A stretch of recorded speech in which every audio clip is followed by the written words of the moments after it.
Welcome, everybody. So glad you're here. My name is Dan Smith. I'm professor of anthropology and, more importantly, on this occasion, director of the Africa Initiative at the Watson Institute for International and Public Affairs. Before I start, I wanted to thank a few people, not the real thank yous, those will take place at the end on Saturday, but I want to thank in particular Patrick Heller and Carolee Osborne, who were the intellectual forces behind the organization of this conference. I was the organizational force, but I wasn't even that. The real organizational force was Christy Kilgus, who's at the back of the room there. All of you who are participants in the conference have had many communications with her. So let's thank Christy right now, because who knows if she'll be here on Saturday. Hopefully not, right, Christy? So it's my pleasure to welcome you all to the kickoff keynote address. We're going to have two keynote addresses, this one and one tomorrow at 4 o'clock as well by Will Shockey, who's the editor of Africa as a Country. And our kickoff keynote address today is by Professor Trevor Ngwane, who is going to lead us in starting off our 3 decades of democracy in South Africa, promises, perils, and potential. Professor Ngwane is the director of the Center of Sociological Research and Practice at the University of Johannesburg. In addition to his academic credentials, which I'll come back to in a minute, Professor Ngwane has a long and distinguished career as an activist. His activism had an early start. He and his brother attended a Catholic boarding school near Durban, where he was expelled for participating in spontaneous school strikes after the Soweto uprising in 1976. In 1979, Professor Ngwane enrolled in the University of Fort Hare, where he studied sociology. He was expelled in 1982 for participating in student strikes. Later, he was the National Education Officer for the Transport General Workers Union of the Congress of the South African Trade Unions. In 1995, he was elected ward councillor for Pimville Zone 5 and 7 in Soweto on the African National Congress ticket. In 1999, he was expelled by the ANC for opposing the city of Johannesburg's privatization of municipal services. I think you see the pattern. Regarding his academic career, in 2011, Professor Ngwane attained a Master's of Arts degree in Development Studies from the University of KwaZulu-Natal, and in 2016, he obtained a Doctorate of Philosophy from the University of Johannesburg, for which he wrote the thesis that was later adapted into the book, AMA Committee, Grassroots Democracy in South African Shack Settlements. Today's keynote address draws from Professor Ngwane's academic and activist experience, which in his life and career have been, of course, inextricably intertwined. The title of his address you see on the screen there, Leading or Fading, Reevaluating and Reasserting the Role of the Labor Movement in South Africa's Struggle. Please help me in giving a warm welcome on this cold, rainy Rhode Island day to Professor Trevor Ngwane.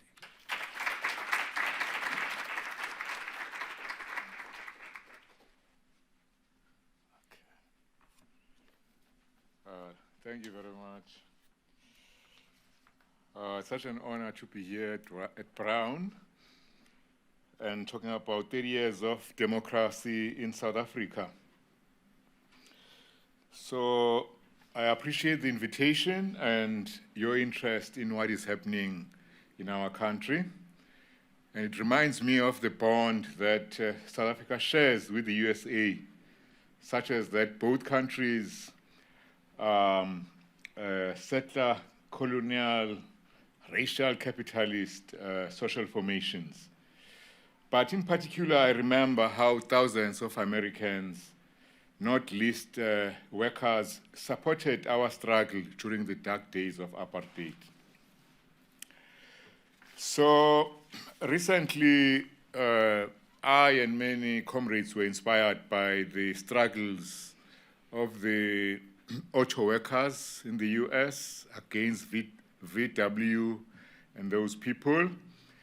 So it's an inspiration because we also have VW, Mercedes-Benz, Ford companies organized by NUMSA, the National Union of Metal Workers of South Africa. I remember clearly a few years ago, we had a strike on campus at the University of Johannesburg, and a member of the UAW came. He happened to be around and gave a message of solidarity. So before I go on, I just want to comment that a great concern to me personally and to many comrades in South Africa and the world, I imagine, are the atrocities taking place against the people of Palestine. So, apartheid was bad and brutal, but I think what is happening in Palestine is genocide. So no one should stand aside. We should all find ways to show our solidarity and to fight against the Zionist Israel government. In addressing the question of assessing 30 years of democracy in South Africa, I chose to focus on the labor movement for many reasons. One of them is that I believe that working class solidarity is distinctive and possesses what I call the power of the producer. For example, with Palestine, workers can conduct blacking action and refuse to handle goods being shipped to and from Israel, and that would be a direct blow on the Zionists. Working class solidarity derives from the nature and character and power of the working class. Marx argued that the working class is the revolutionary subject because it has the potential power of waging a revolutionary war against the capitalist class with a real chance of victory. And this is because everything we see around us is produced by the hands of workers or is in one way or another connected to production.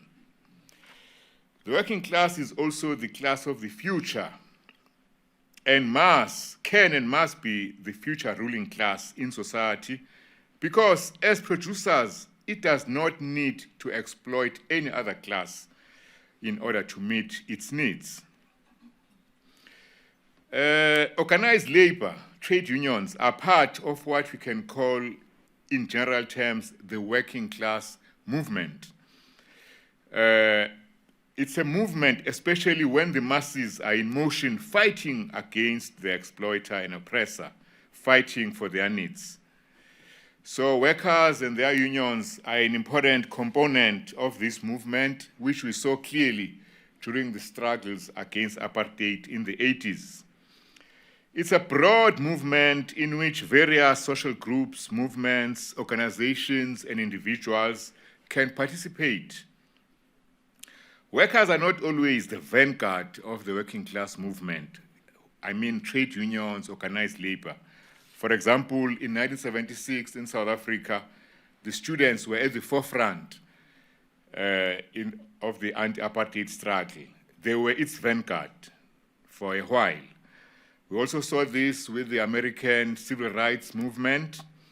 It was not led by the trade unions. Similarly, the Black Lives Matter movement was not led by the unions, but it was indeed a movement of liberation, what I call a working class movement.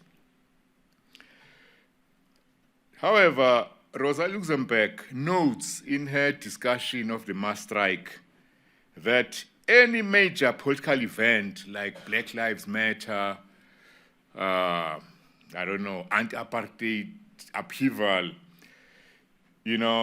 any such political event which challenges the power of the ruling class directly invariably gives rise to many economic struggles, specific economic struggles.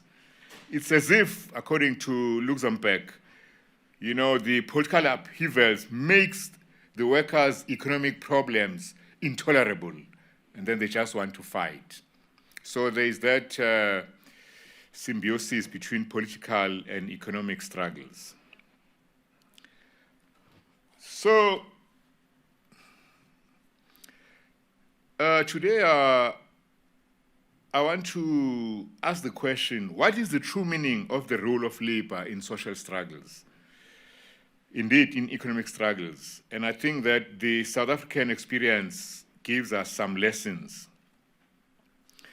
So as we celebrate or as we commemorate 30 years of democracy in South Africa, very few people are talking about the role of labor,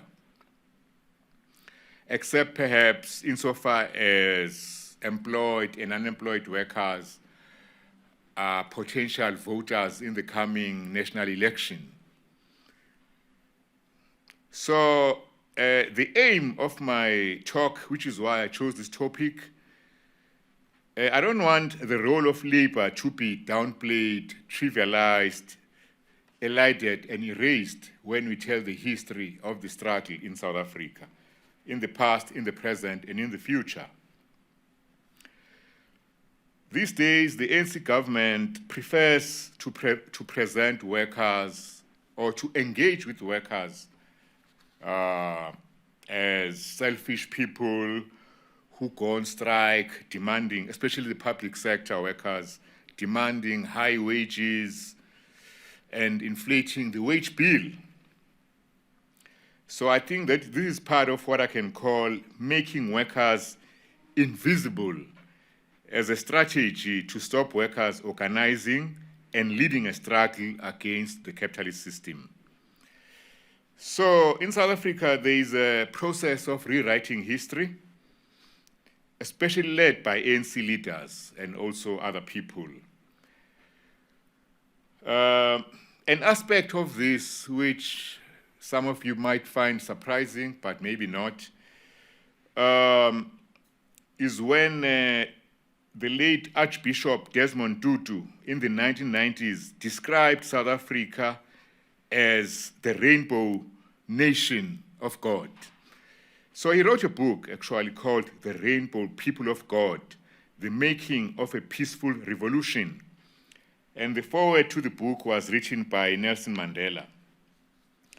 So what Tutu was trying to do was to reflect on the country's diversity, its people, landscapes, cultures, wildlife, kind of trying to represent the unity of multiculturalism, the coming together of people from many different nations, races, during a time when the country was transitioning from apartheid to democracy.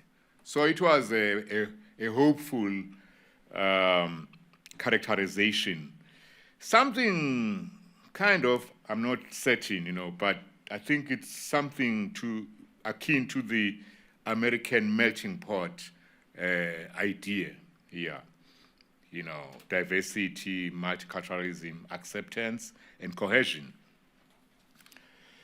So this characterization of the South African society as a rainbow came under attack in 2015 by university students throughout the country when they launched their Rhodes Must Fall movement.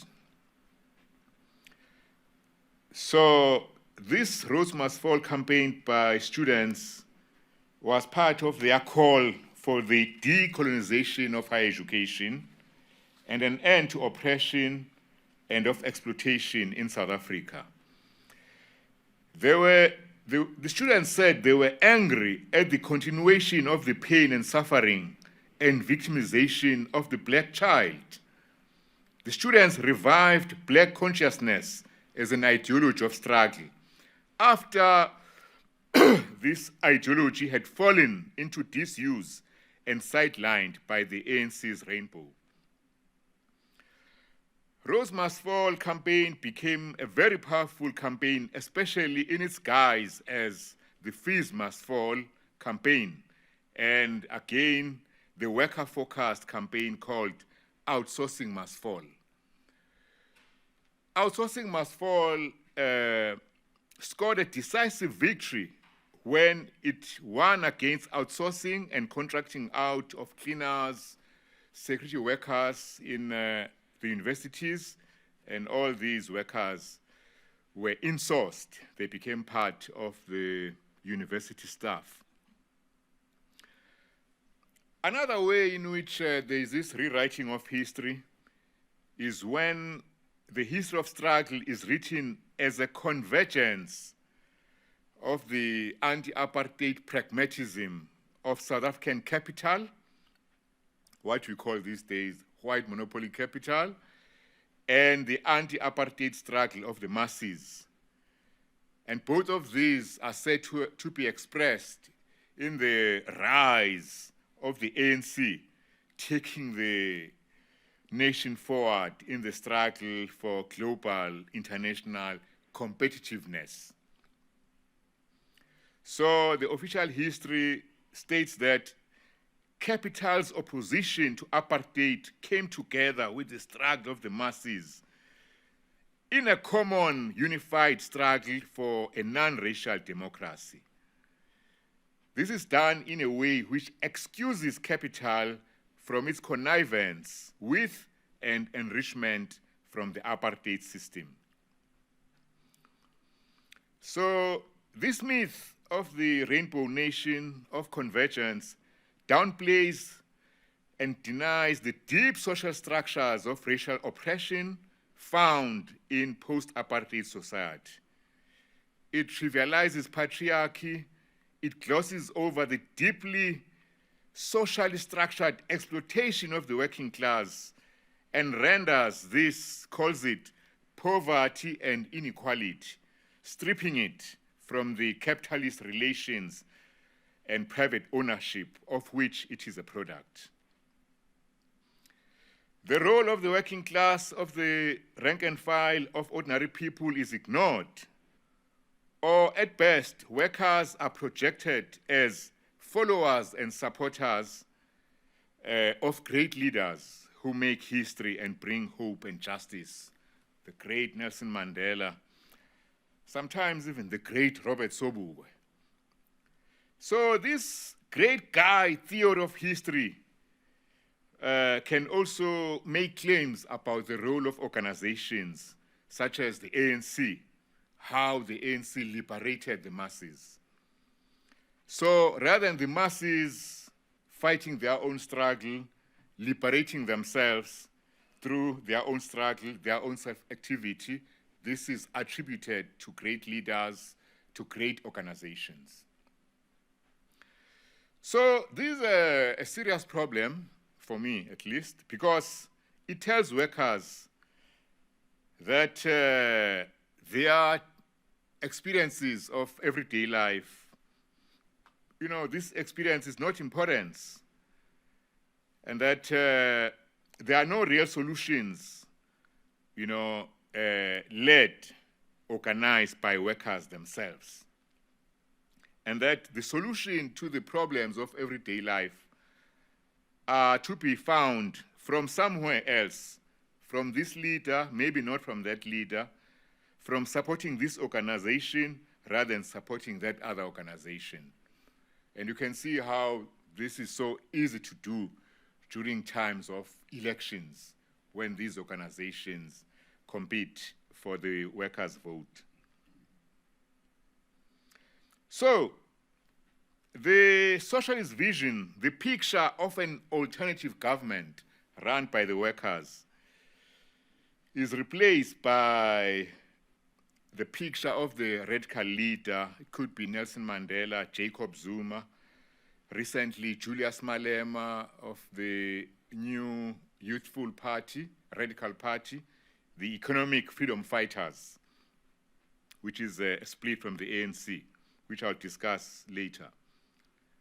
So the picture is that the place of the workers is about supporting that leader and placing their hope in that leader and that organization.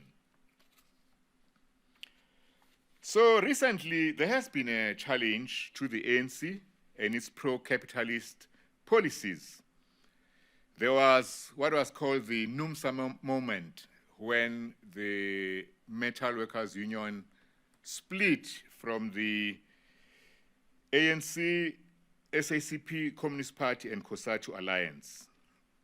But my argument is that despite this split, the politics of the great leader, of the great organization, continued with NUMSA leaders such as Comrade Ivan Jim, who is the General Secretary, and even the new federation which was formed, the South African Federation of Trade Unions, the leader, Comrade Vavi, replacing the bad ANC leaders.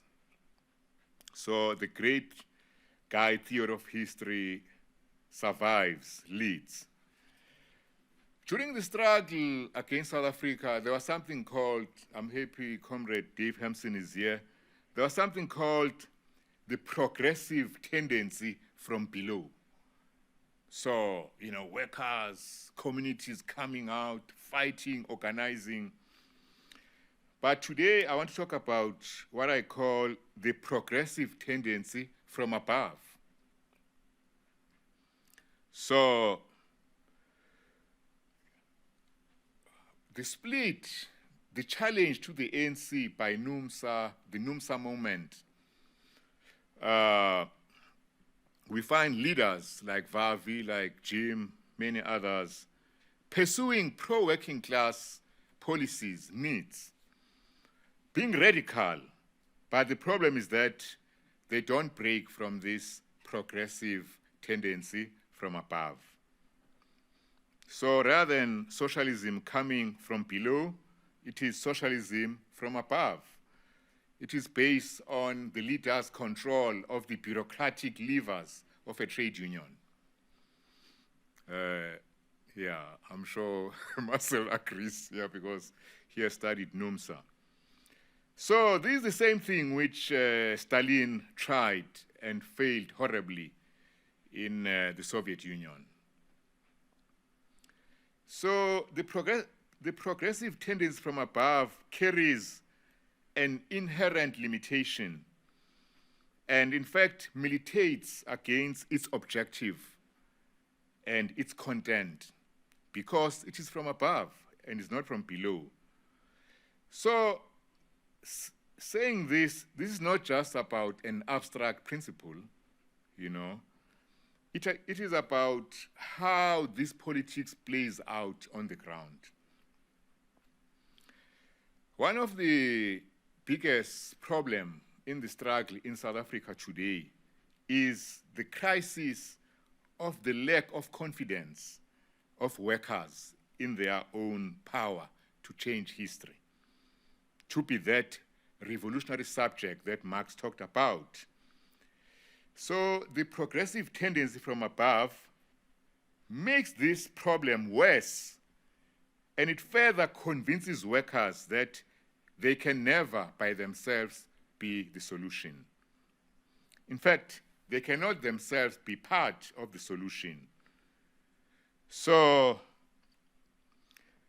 the progressive tendency from above is not the progressive tendency.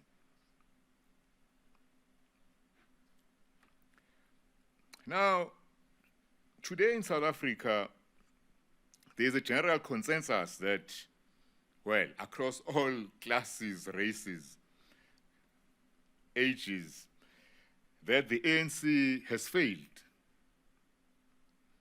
The ANC which leads the government of national liberation. Even ANC supporters, indeed leaders, they acknowledge this. So far, the ANC has been able to escape with its sins, getting voted into power. But recently, in the last several elections, its vote is declining. So the election in May, on the 29th of May of this year, there is a widespread belief that the ANC will lose its parliamentary majority.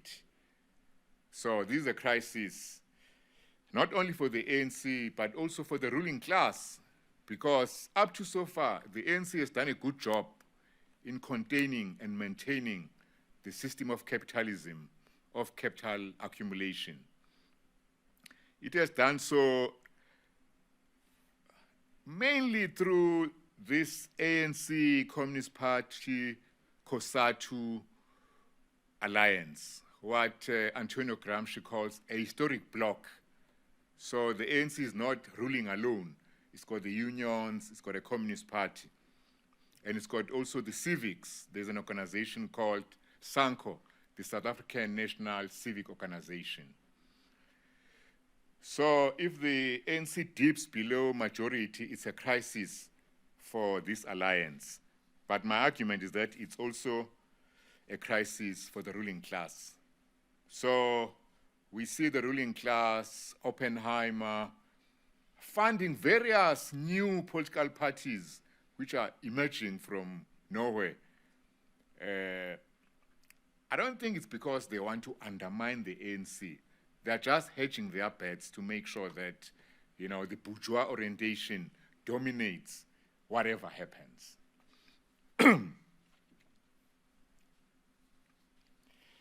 Now, I think the reason why the ANC is in such, can't solve its problems, I've listed the problems there. It's a litany. I mean, yeah, you know, load shedding, GBV, it's terrible.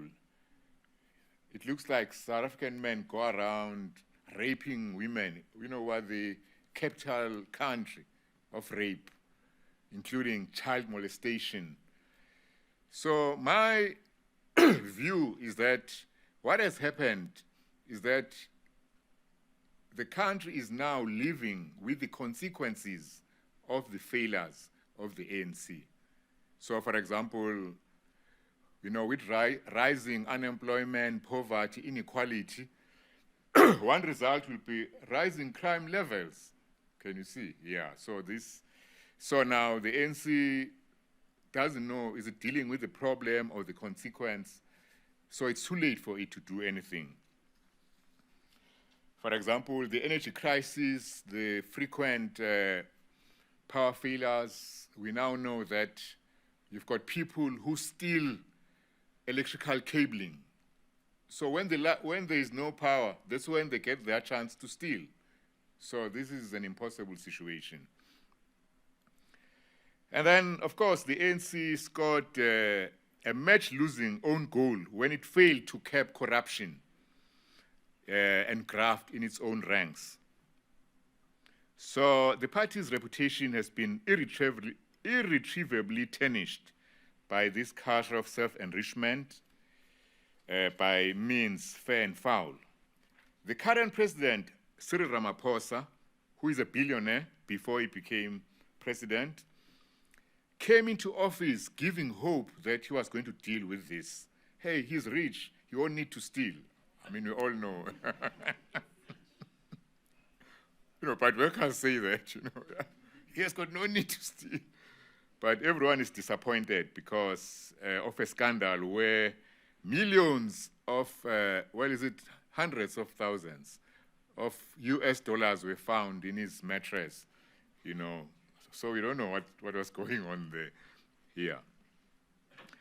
So,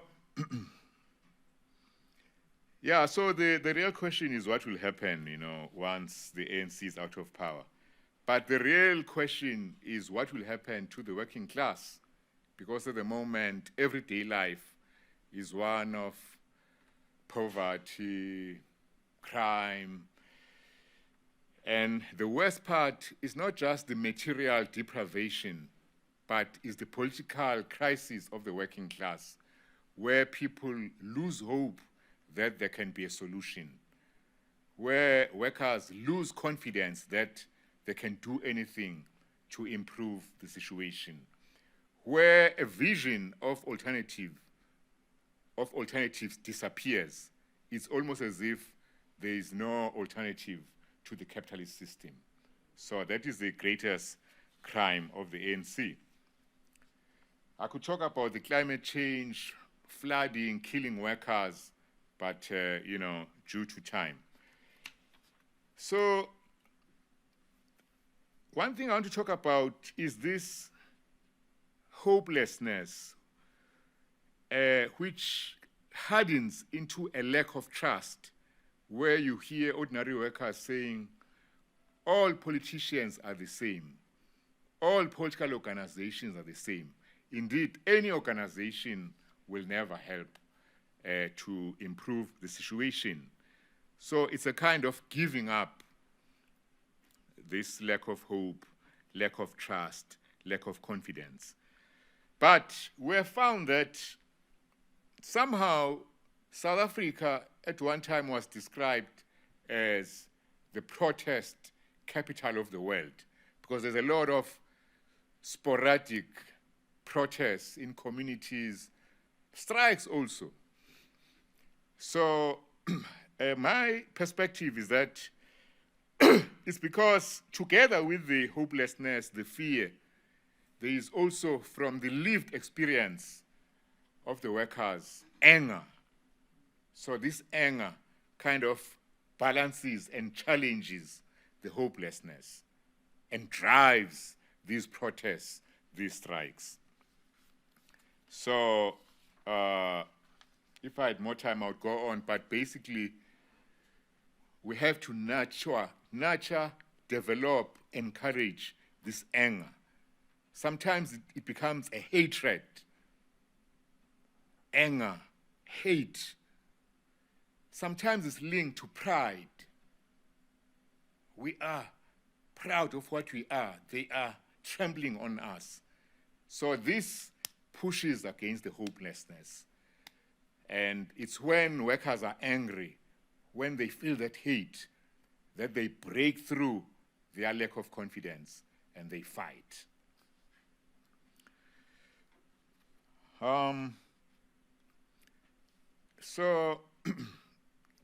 Looking at the time, I want to talk about a brief history of labor in South Africa, but I didn't even bring my notes on this because I knew that I would run out of time.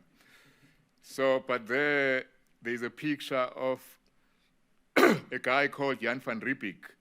So he was an ex-convict sent by the Dutch East India Company during the mercantile phase of capitalism to set up a halfway station in the Cape on their way to India. So, that's when the whole thing, the problem started. And then, of course, one of the things they did was to bring in slave labor. So, it wasn't only happening here in the States, from Malaysia and other countries. And then a significant development, of course, was the discovery of gold, earlier diamonds, which, led to the development of a proletariat in South Africa. So in 1922, we had the Great White Mine Workers Strike, because when they had this mining gold, they brought in important artisans from England and other countries who were white. So from day one, white labor, occupied certain glorified positions. At first through necessity, but later through the bosses using divide and rule, and also through white workers themselves wanting to assert, their demands, their interests, using the white skin. But that 1922 strike was bombed to smithereens by Jan Smuts, and then later the bosses came up with a solution, which was to co-opt white workers and victimize black workers. So there was a strike by black mine workers in 1946, which many people were killed there. And then in 1973, there was the Durban strikes. Dave Hempson was there. You can tell us about that. But that was the birth of the labor movement, the trade union movement today. NUMSA, COSATU, cited for SATU actually, the Federation of South African Trade Unions. And then workers, COSATU, organized labor, played a very important role in the struggle against apartheid. I remember at one point, all the organizations were banned. Everyone was in jail, but the unions kept the fight going. So it's amazing that now that we are free, workers must still fight. So I can just note that in 2007 to 2010, and in 2010 there was public sector strikes, which for the first time challenged the ANC government as the employer. Despite all the class collaboration by ANC, COSATU, Communist Party, but workers came out and said, we demand what is due to us. So that strike, together with the community protests, was behind that great event, the Marikana massacre, when workers came out and said, enough is enough. It's better that you close the mines, go back to England with them, rather than us continuing the way we are. So the aftermath of this strike, usually, people say, oh, it was terrible, but I think the strike expressed what I can call the organic capacity of the working class to revive struggle. When that strike happened, many theoreticians were writing off the working class, but they changed their minds after this. So one of the things which happened, of course, after the strike, it inspired the NUMSA movement, because NUMSA in 2013, a year later, split from the ANC. On the mountain, during the strike in Marikana, Julius Malema formed his party, the Economic Freedom Fighters, which is a left challenge to the ANC. Within a couple of years, we had roads must fall, fees must fall. So this strike by workers, this massacre, injected something in the struggle. I call it, sometimes the strike can provide a center of authority for a flagging working class movement. I think that the auto workers strike in America is doing something like that here. It provides a center of authority that actually workers can lead the struggle. So, coming to lessons, so I'll just read them because I don't want to go over time. So basically, what happened is that during apartheid, which was linked to colonialism, the bosses, white monopoly capital, could hide behind racism. He's a racist, apartheid, the backward Afrikaners, can you see? Yeah, there was a whole thing about that. But the struggles of the workers, the strikes in Durban in the 80s, broke through that, what I call the invisibility of capital. So capital hides behind the state, the racist state. So the workers broke through that, and then the workers started to challenge private property and to demand the overthrow of capitalism and wanted a socialism. This was against the program of the South African Communist Party, which believed in a two-stage theory of revolution. No, first we must get democracy, and then much later we can fight for socialism. One thing which happened is that in a COSATU Congress, I think it was 1987, COSATU was adopting socialism as its vision. But a message came from the ANC through the South African Congress of Trade Unions, which was banned, SACTU, saying, don't adopt socialism. So the sellout began even during the days of, at the height of the struggle against apartheid in 1987. So the struggle was then and today is being undermined by the progressive tradition from above. The politics of class collaboration brings bosses' politics into the labor movement. So even though NUMSA was fighting, to liberate workers from the ANC, the alliance, but the way NUMSA operates, it's legalistic. You must apply, get a certificate for a strike. Only the leadership can decide on national campaigns, etc., etc. Of course, this is part of the law, the Labor Relations Act, which favors the bosses.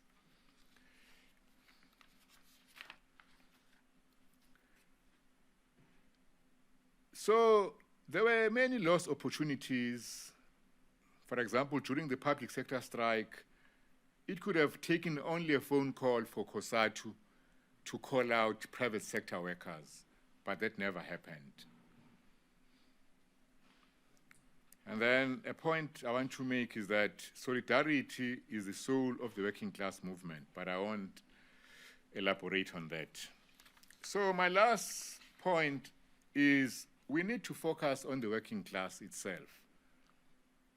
And one of the problems I've already mentioned is the lack of confidence. So whatever we do, we have to address that. So even when workers rise up, there's a new upsurge, you'll find that some of that demobilization remains, is carried into the new struggle. So it doesn't disappear of itself. We have to focus on the organic capacity of the working class. So sometimes workers are not always marching up and down, shouting amandla. But in what they are, they contain that potential to change society, to challenge capitalism. Of course, workers are under pressure, so they get these messages, and themselves, I mean, it's hard. So they look around for shortcuts, for someone who can save them. Julius Malema, I don't know, Ivan Jim or whoever, EFF. So there are no messiahs, no shortcuts. But there's always the need to provide a vision of alternatives, to talk about socialism, a way in which society could be run without the capitalist being in power. I've heard the auto workers here, and I'm so happy. I hear their leader, Sean Fain, I think, talking about corporate greed, something like Bernie Sanders. Yeah, but also, we should say openly, is the capitalists, and their rule must be stopped. We need socialism, but I think Bernie did that. Also, you know, we've got laws which tie hands around workers against action, strikes. We must challenge and defy these. And then we must tell workers, talk to workers, and they know that in their everyday struggle, always there's an enemy. There's the state, there's the bosses. So as long as a government of the capitalists is in power, the problems will always be there. We might win here, but they'll start over there. Ultimately, what is needed is for the workers themselves to take power. This requires a workers' party organizing the fight with a view to overthrowing the system. Of course, since I'm here, and it's a very important thing, VW is everywhere, international solidarity is very important. So with those few points, I think that we can resuscitate or understand what is involved in giving back the working class the role it deserves, you know, in the struggle against the post-apartheid rainbow nation, racial, capitalist, patriarchal, ecocidal, xenophobic order. Thank you very much. Amanda.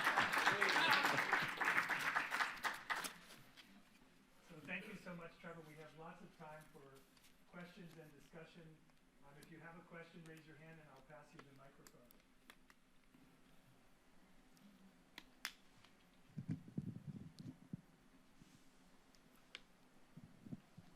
Thanks, Trevor. In a recent interview, Zwelinzima Vavi, my name is Ben Bradlow. I'm an assistant professor at Princeton. In a recent interview, Zwelinzima Vavi, the former leader of COSATU and of the breakaway SAFTU, talked about how, in his view, the worker movement, the formal worker movement, had become extremely disconnected from the informal settlements of large cities in South Africa. And I know you've written a lot about governance in the informal settlements. What's your take on how this story you're telling about worker power from below. And you've mainly been talking about the formal organized worker sector. What's your take about how that can connect to the informal workers and informal residents in South Africa, and why you see that, why, to what extent you would agree with Vavi's evaluation and why that might be? Do I respond immediately? Oh, okay. Okay, that helps then. I don't have to scribble notes. Yeah, so this is a very important question because remember I talked about the working class movement. So these are workers in motion. And the movement includes, okay, in general, when you talk of the working class, we mean also employed and unemployed workers. We even include retired workers. Sometimes we say the workers of tomorrow, the youth. But the working class movement is a clear, attempt to say workers at work, at the workplace, and at home in their communities are fighting, for their needs. Of course, if you don't get a good wage, a good salary, you're going to have problems with housing, with transport, because you just don't have the money. And if the government is not providing the social wage, enough public transport, cheap, you have a problem. With the middle class, especially the richer middle class, even if there's no public transport, they've got their car, so they're able to maneuver and have a better life. So for the working class to succeed, it cannot, as I say, stand on one foot, one leg, the workplace. It must also have its foot in the community. So when you talk of working class solidarity, it's an amazing thing that the people who can actually give the best solidarity to workers on strike is the unemployed workers when they refuse to be used as scabs. Can you see? So I remember in the 80s, we had a lot of boycotts. You remember Chilean boycott against Roundtree, the Swedes, and because when workers were on strike, the community, the unemployed, the retirees, the youth found a way and a reason to support them. But the class collaboration or corporatist approach of the alliance, of the Communist Party, of the ANC, of COSATU leaders, under Vavi's leadership, by the way, but he said he saw the light, okay, he says so, Hey, I made a mistake, I shouldn't have supported Zoom. So, I remember clearly in one Congress, COSATU passed a resolution saying the unions must not work with the social movements. At that time, there was something called the New Social Movements. We had organizations like Landless People's Movement, the Anti-Privatization Forum, Soweto Electricity Crisis Committee. There were so many, And then they were kind of shaking things in the community. And then COSATU said, no, don't work with those movements. They only worked with the Treatment Action Campaign. I don't know why. I won't blame the campaign, but that's what happened. So this was an attempt to keep the two struggles separate. So my argument is that when you keep those struggles separate, you are also serving to protect the bosses. You're also serving to keep the bosses invisible. And when you make the bosses invisible, you make them immune. Because remember, the guy who wants a house, he only sees the ANC government. He doesn't see the bosses behind the ANC government. Can you see? And it's going to be hard for that guy to almost spontaneously start fighting for a different organization of society, socialism. But that is easy when that guy in a shack is fighting shoulder to shoulder with an employed NUMSA worker. Can you see? So that division must be closed. So Vavi was right. You know, NUMSA, in its special congress in 2013, it passed a resolution saying exactly that we must link up with the shack settlements, the informal settlements, with these community struggles. They are called service delivery struggles. But it said, tellingly, these leaderless struggles in the resolution. Yeah, it said that. And then so, you know, we're all happy, the left, when NUMSA movement. Because before that, we were pariahs. We were not allowed near the unions, you know. Yeah.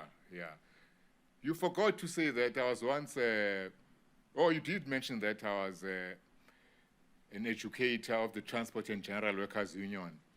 They expelled me twice, can you see? So you can't survive the second expel. Yeah, so in any case, I lose my line of thought. So it's like that, yeah.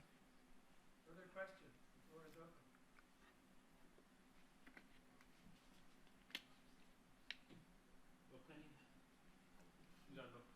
I go right now. Sure. I'm South African and I just moved here. I'm from South Africa. I was also involved in the labor movement. I won't mention the names. I think you chose a good state. I just wanted to ask you about, with the emergence, obviously, of the EFF, and it would seem that the workers don't necessarily have a political home, so to speak, because the organizing is in shambles from that top-up approach. But when I look at the EFF, what can they do right, if I can put it to you directly?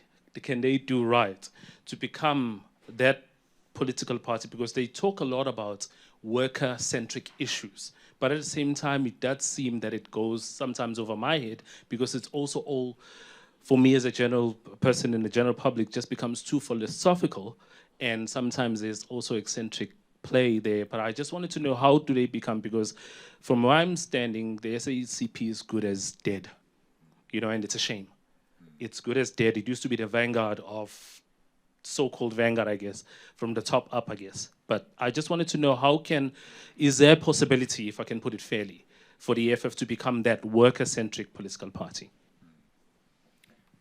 Yeah, there is a possibility of that happening, but maybe Comrade Musa can answer that, because she was at one point close to the EFF. Yeah.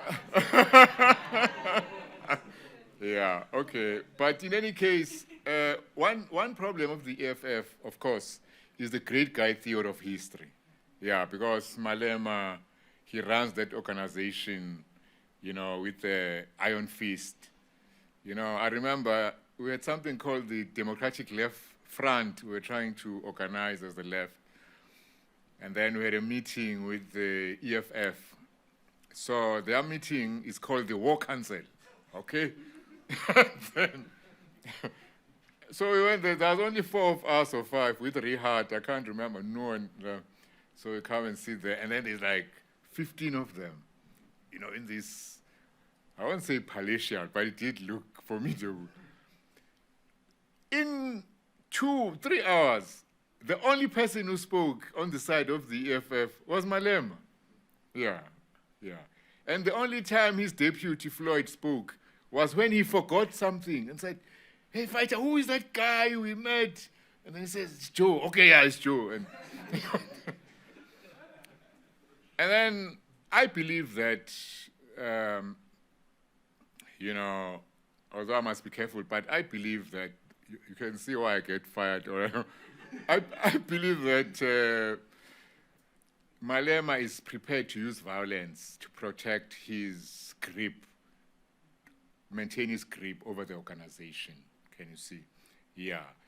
And then the other thing is, Malema himself is a boss. As you know, he's a millionaire from when he was president of the ANC Youth League. Can you see? And they've, you know, it's not something I'm saying. People say, but these guys are wearing Gucci. Okay, you can say, why is he wearing nice African shirts? But it's not Gucci. But they're kind of creating that culture of, you know, the elitist, chic revolutionaries. And it ties in too tightly with the progressive tradition from above, can you see? So that undermines everything. Also, the same way as maybe Fighter Malema wants to control his organization. So when he reaches out, or when EFF reaches out to work with other movements in the township, they do that. But that element of wanting to keep control, you can sense it, can you see? So it makes it hard for it to be a genuine working class organization. It would be hard for it to be part of a working class movement. It would have to change. Some people have said maybe if Malema resigned, or I don't know. But yeah, so that's the situation. Yeah. In any case, I don't think it's a workers' party. But I won't, like I call the ANC, call it a capitalist party, at least not yet. But the problem with radical African nationalism is that the ANC was like that, very radical outside. As soon as it grips power, then they change and now want to collaborate with the bourgeoisie, you know. So that's what is going to happen if the EFF takes power. Yeah. Someone else?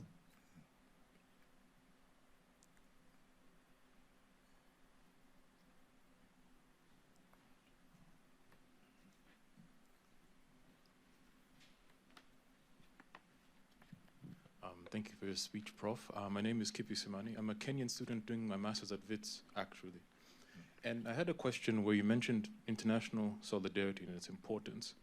How do we reconcile the need for international solidarity when the working class in SA is not just South Africans now?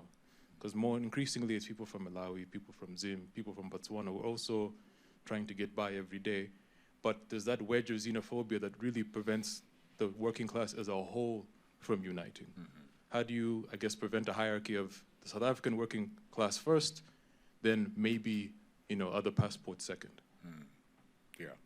So this is such an important question. So some of these issues is not just South African. I mean, in the US, I think you have the same problem, whereby the bosses, you know, they are vultures, you know, they're trying to make money. And then they look around, what is an obstacle? Can you see? And then they create and find this dead cheap, easy to exploit, vulnerable group of workers. Can you see? And then sometimes we get confused. How can the bosses want cheap labor, but at the same time, they are constantly deporting, being xenophobic? Exactly, they want to keep you vulnerable, the better to exploit you, can you see? So if workers from Mozambique, Zimbabwe, I'll use the example of Zimbabwe. Zimbabwe workers under Mandela, there was something called the ZEP, the Zimbabwe Exemption Permit, whereby, because everyone was escaping Robert Mugabe, you know, he was messing up, killing people, destroying everything. So South Africa couldn't cope, you know, so they said, okay, let's give these people a special permit, can you see, for 4 years. So when you get that special permit, you can settle down, you get a job, can you see? Yeah, so you can think. And if your boss at work starts doing funny things, you know, you're secure. You've got your brothers, your sisters, you know where the union office is, etc. But if you are vulnerable, precarious, you don't have a permit or it has expired, you know, the boss threatens you, I'll report you to the Department of Home Affairs. So this is the problem. So the Zimbabwe exemption permit, which is 4 years, was renewed 3 times. And then suddenly the minister says, I'm not going to renew it. Can you see? Yeah. So this throws these workers from Zimbabwe. Some of them have, they've got families, they've got houses. So they are back to being vulnerable, easy to exploit, migrants. So this is the issue. Fortunately, some unions, such as the Federation, SAFTU, VAVI himself, social movements have mobilized against this. But the situation is dire because last year or the year before, we now have an organized movement against so-called illegal foreigners called Operation Dudula. So Dudula is Zulu, to bulldoze. So we don't want these illegal foreigners. But when you listen to these illegal foreigners, they don't want any foreigner. Can you see? Yeah. And it's a struggle, a fight to the bottom. So, but I once spent an hour or two or a few days with a guy called Horace Campbell, who is a Jamaican radical. So he said, Trevor, there is no South African economy. Can you see? And he went on, and I believe him, It's Lesotho, Swaziland, Zimbabwe. We are one, okay, we can call it regional economy. Can you see? But actually, we are one country, we are one area. Can you see? And Marx did say, the working people have got no country. So increasingly, I'm thinking, because after NUMSA disappointed us with the Socialist Revolutionary Workers' Party, I'm going to come up with the Workers' Party if it takes me 10 years. And I think that party, okay, we never talk that way as the left, but I'm getting old, I can say what I like. But that party, I think that party should not be a South African party. It should be a Southern African party, because it just doesn't make sense. So we've got an organization called Kopanang Africa Against Xenophobia. Kopanang come together. So we've got that organizing against xenophobia. But xenophobia makes the boss stronger. It divides workers. It eats away solidarity, So it's a very good question. It's an issue which we must address here.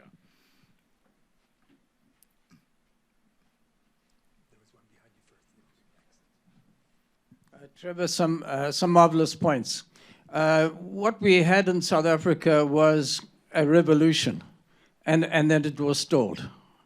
Now, this question, you're right with all the hopelessness and the terrible social problems and the disintegration of the state that's been happening, but there's still embers burning. Just a quick one. Do you think that those embers can light up again? Just one illustration. I spoke at the graduation of Workers' College in Durban in December, early December last year. And there was so much toy-toying. Even after when I spoke, and I gave a very moderate speech. I mean, I didn't just raise the ceiling for the sake of raising a ceiling. Even then, that toy-toying went on so long that the hotel staff was saying that the roof will come down. It's actually a problem. So look, is it possible that the wind will blow on those embers and the flames will rise again? Yeah, this is most important, to not only believe that, but there's no alternative to that, because otherwise we give up. But one thing I can say, which is, in my mind, in my preparation, was the South African working class was never defeated by capital. Can you see? Like Dave says, there was a revolution in the 80s. People were moving. Children were saying we want socialism. You know what I mean? Yeah. But through the leadership, bringing in bourgeois politics, and also through the victory over apartheid. So, I remember when we got our independence, workers would say, you know what, I think Mandela is just fooling these whites. He wants them to lull them to sleep, And then once you get out, then we kill them. Can you see? Yeah. It was like that. I had a friend, who was a teacher, so he used to hang around, smoking material. And then, but we're now young adults, can you see, working. So we're talking about, hey, man, maybe we should, buy houses, can you see? And then he said, no, man, we don't need to buy houses. When we get our liberation, we'll be walking like the Cubans to the mansions and taking over.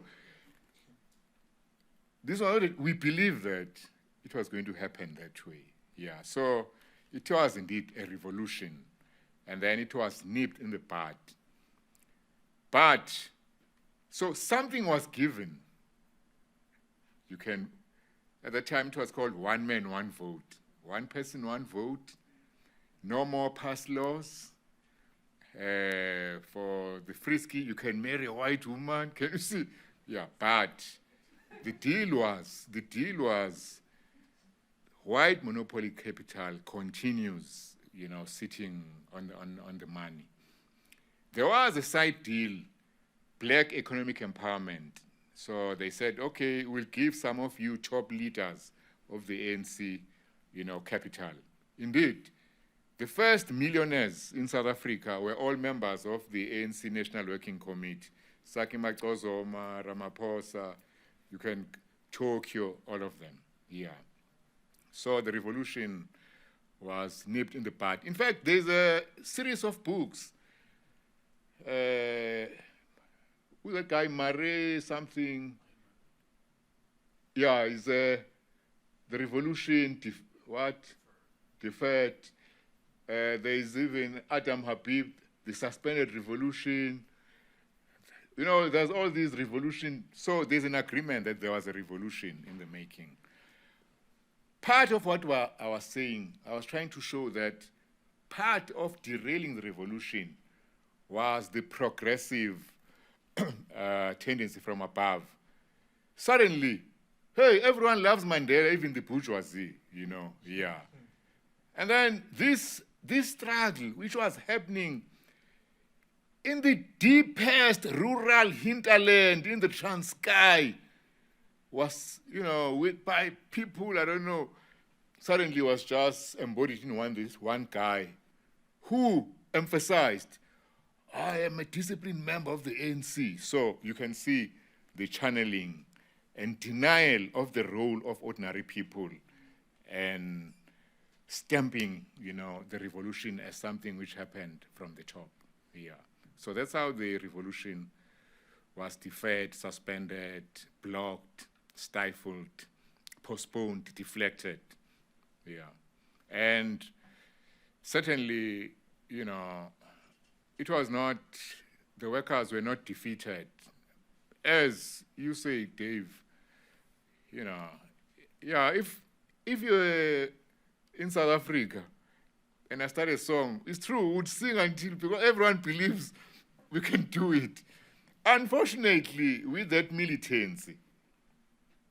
So it's at those times that you must stand up and challenge the workers about the loss of hope, about the belief in messiahs, about shortcuts. One of the problems, like at my university, so workers get fed up with this union, then they join another union, then they get fed up.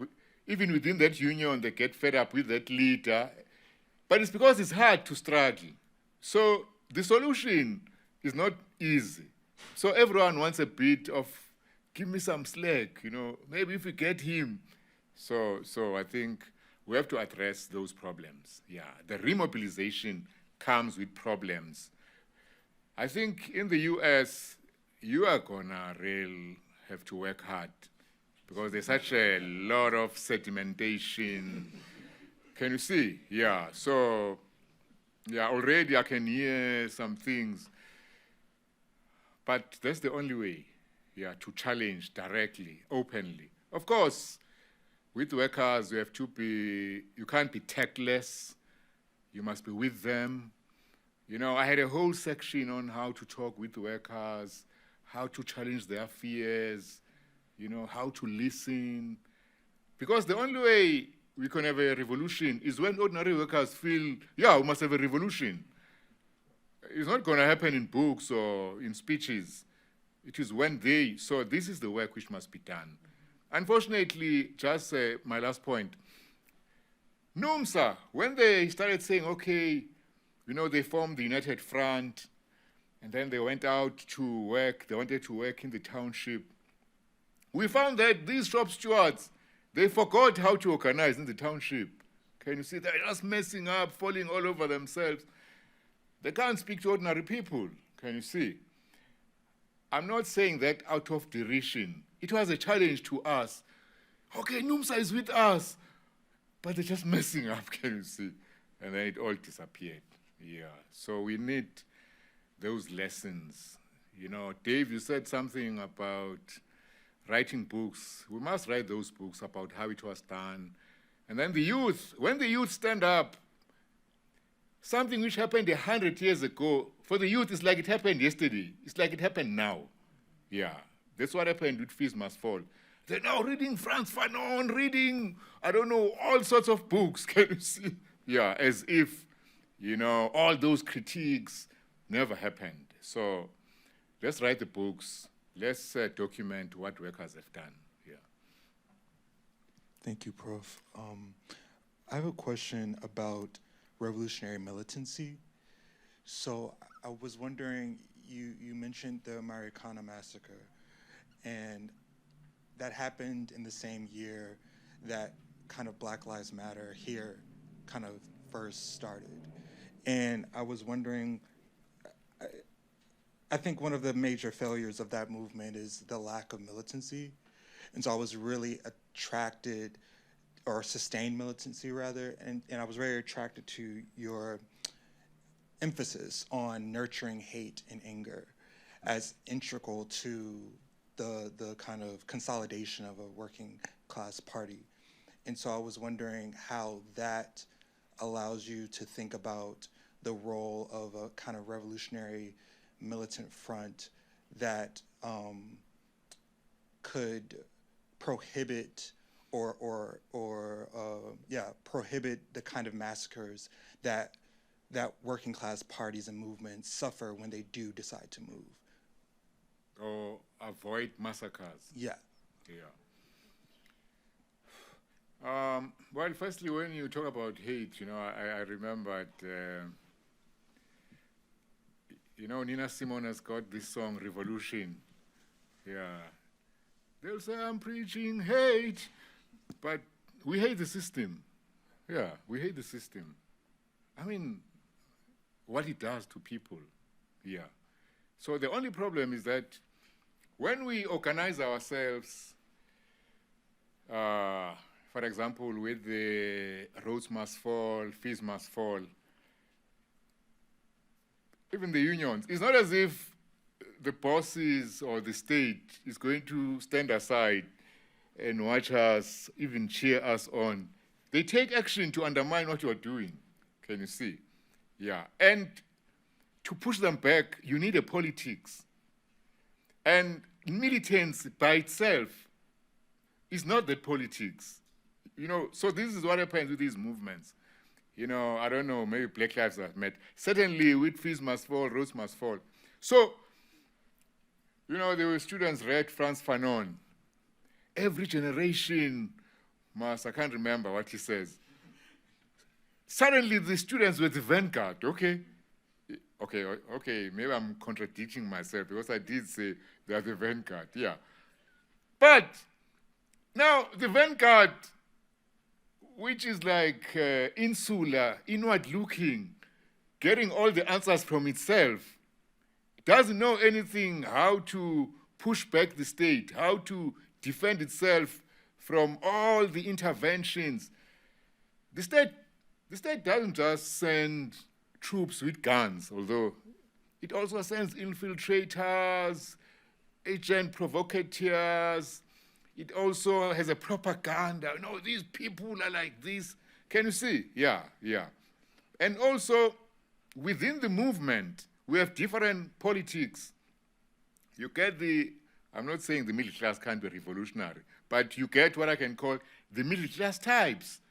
Can you see? Yeah, so they're not organizing out of an experience which would of itself generate that hatred, that, can you see, determination. Yeah. You know, they killed the Marikana workers. I don't know, it was a Tuesday or a Monday. But they continued with their strike for 3 weeks after that. The strike got stronger, not weaker. Can you see? Yeah, yeah. So I think maybe to avoid massacres, yeah, we have to organize more and more people. Yeah. And also organize a stronger politics.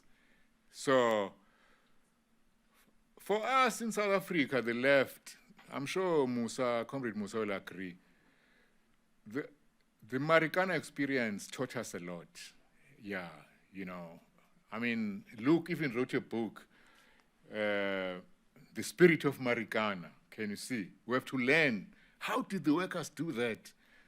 Those workers, they organized against their union, the National Union of Mine Workers. Can you see? Yeah. They organized, there was no workshop, no film showing them, you know, it was pure expression of the organic capacity of the working class. So our job, we have to find out if they can do it in Marikana, what is stopping the other workers from expressing, acting out that organic capacity? So that is a big question, and it cannot be answered in one day, and it cannot be answered away from workers. Yeah, yeah. So personally, I'm not saying I'm a revolutionary saint. I also get lazy, but I do try at the university at least 3 times a week talk to workers or one, you know, because that keeps you connected and grounded. Otherwise, so it's not, you know, intertextual debates. It's about how real workers feel, act at that time. And it's not just listening to what they say. You have to engage with them, challenge them, find out. So it's real, yeah. It's visions, it's tactics, it's programs, it's difficulties, it's distortions. But that's why it's called a struggle, yeah, so, yeah. So we're running up against time. Mike doesn't seem to be working with Trevor, I've protected you against having to remember 2 or 3 questions at a time. Yeah, but you can do it here. See if there are more than one hit. If there are more people than one who has a question, we can collect 2 or 3 questions and then ask for a brief response. If you have anyone else that you have a question? Anyone else? All right, then this will be our last question. One in the back. So I'm going to ask you guys each to ask your questions briefly, and then you can respond to both of them. Okay.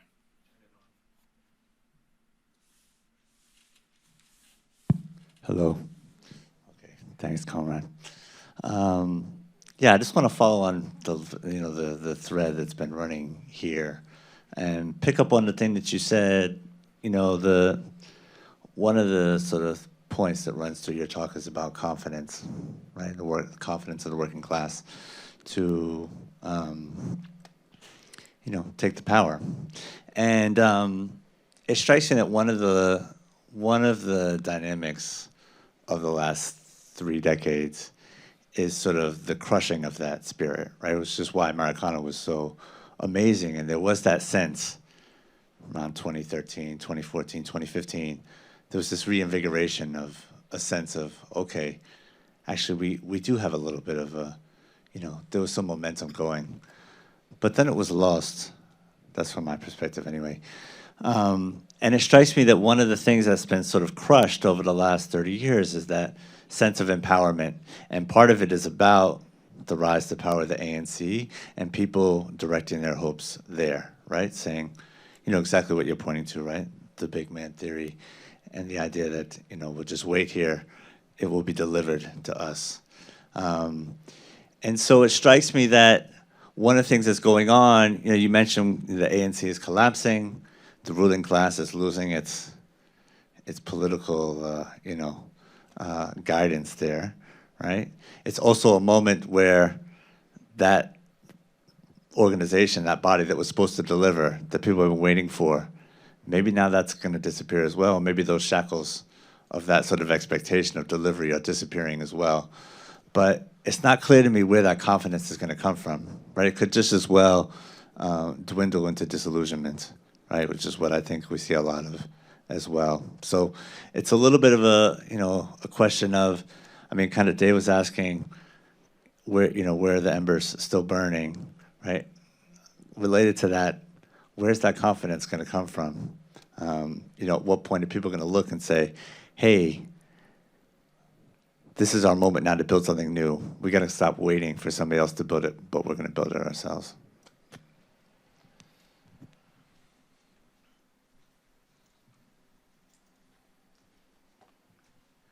Hey, thank you for everything you had to say today. I guess I just wanted to ask you to clarify. You kind of mentioned the UAW and Sean Fain in brief, and kind of mentioned this center for authority kind of idea.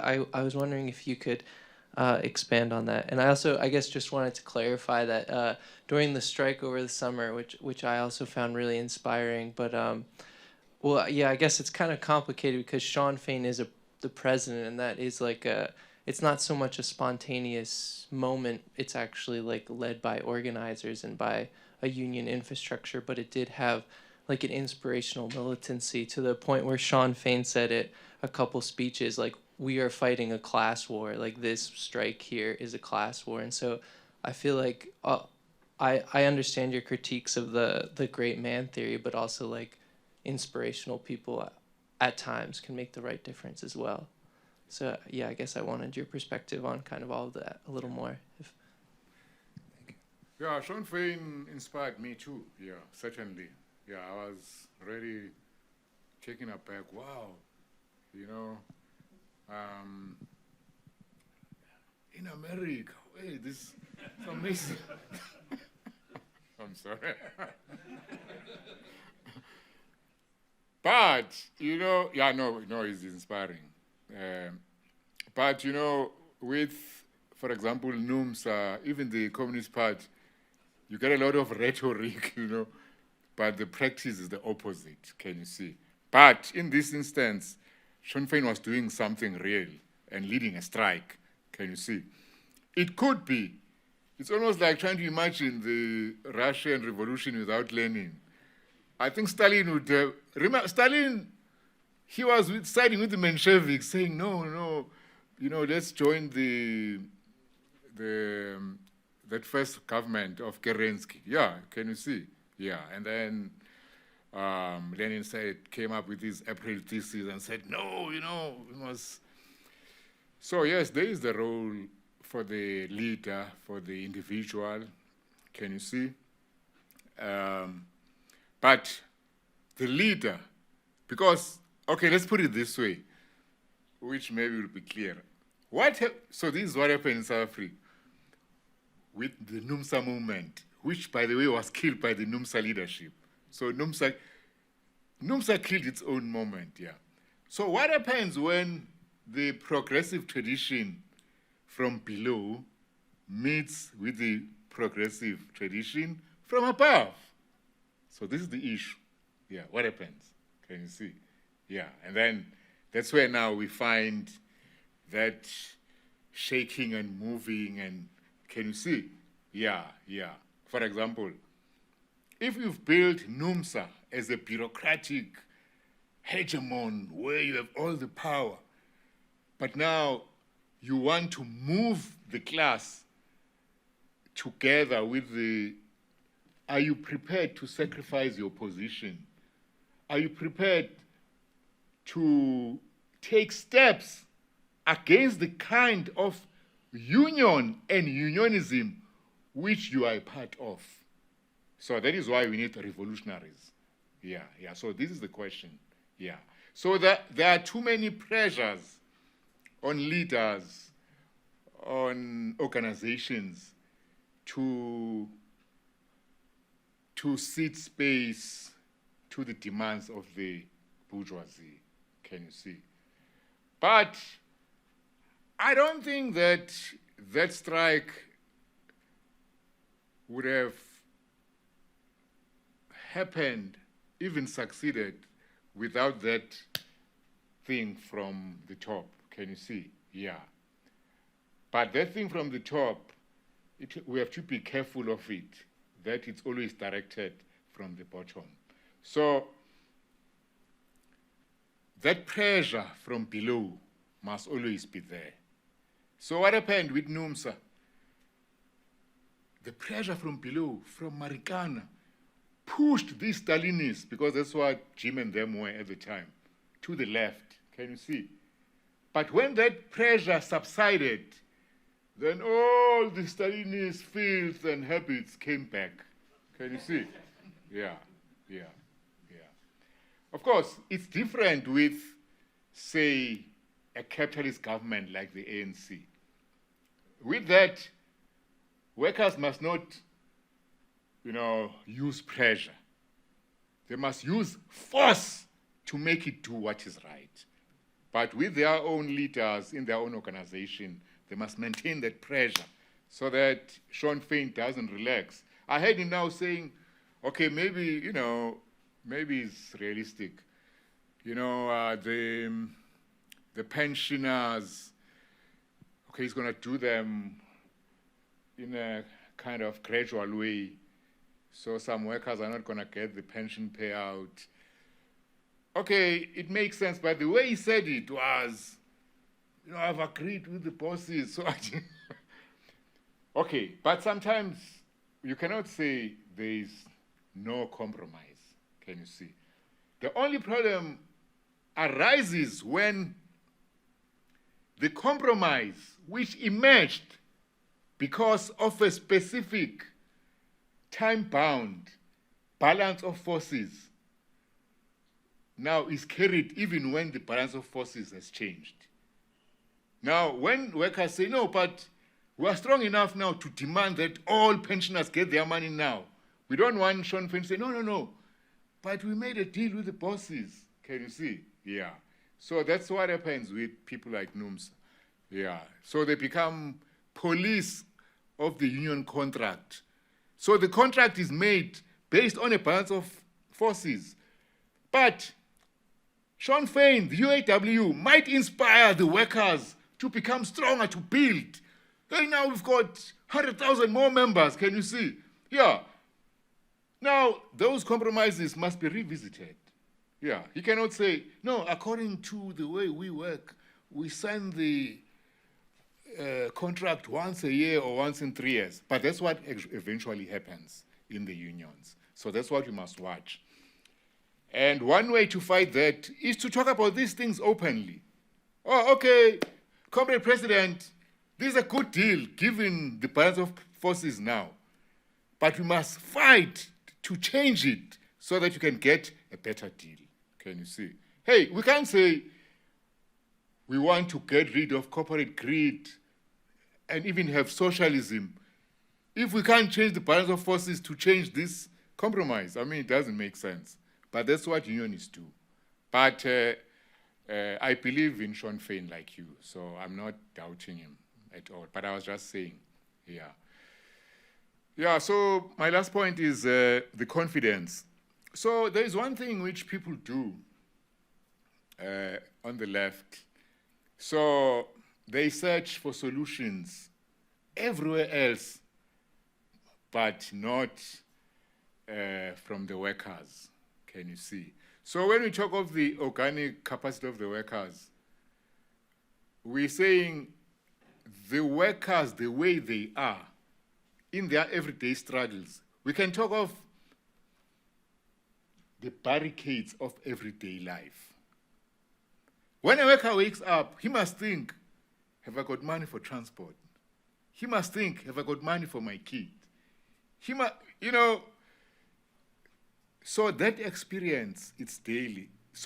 And there's a lot of helping each other, sharing, compassion, ingenuity, great solutions, inspiration from just managing the barricades of everyday life. So that is where the organic capacity, that is where the seeds of socialism are born. Now, in South Africa, during the social movements, I was part of them. Comrades were like, yeah, we are moving the revolution.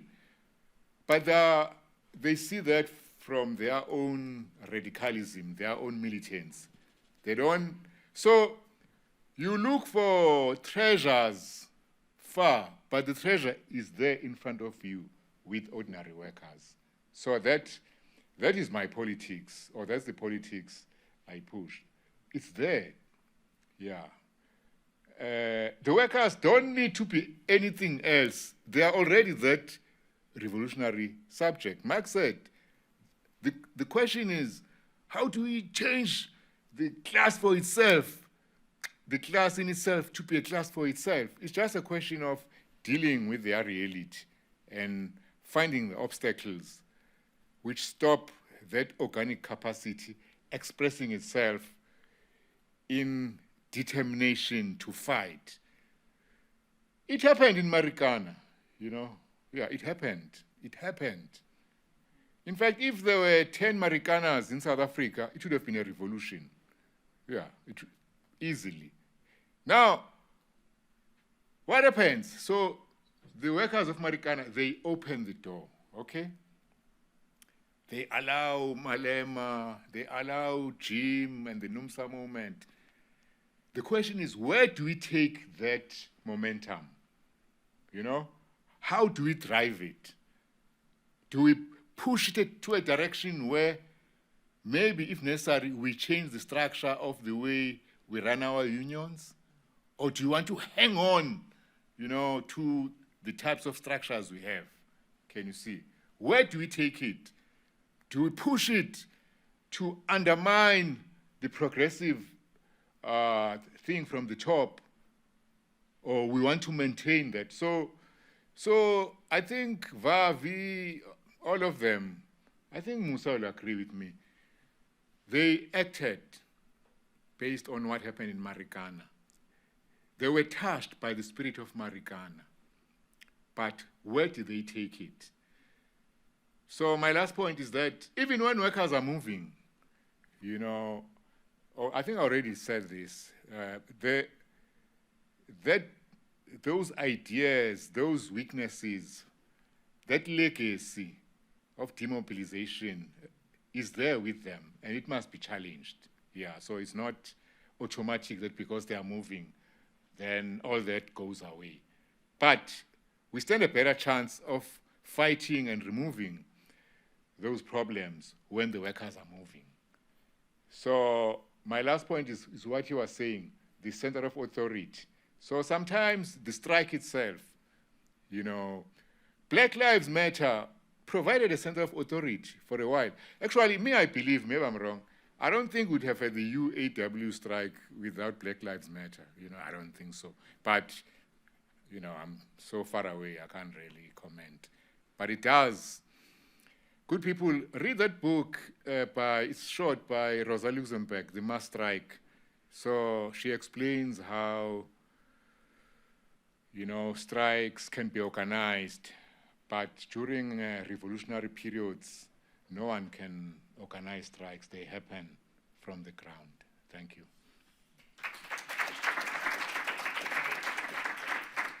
Thank you so much, Trevor, for a wonderful kickoff to our conference. I want to make two announcements. One, there are probably some of you in the room who don't know about the full conference, which begins tomorrow morning in McKinney, in the other Watson building at about 9:30.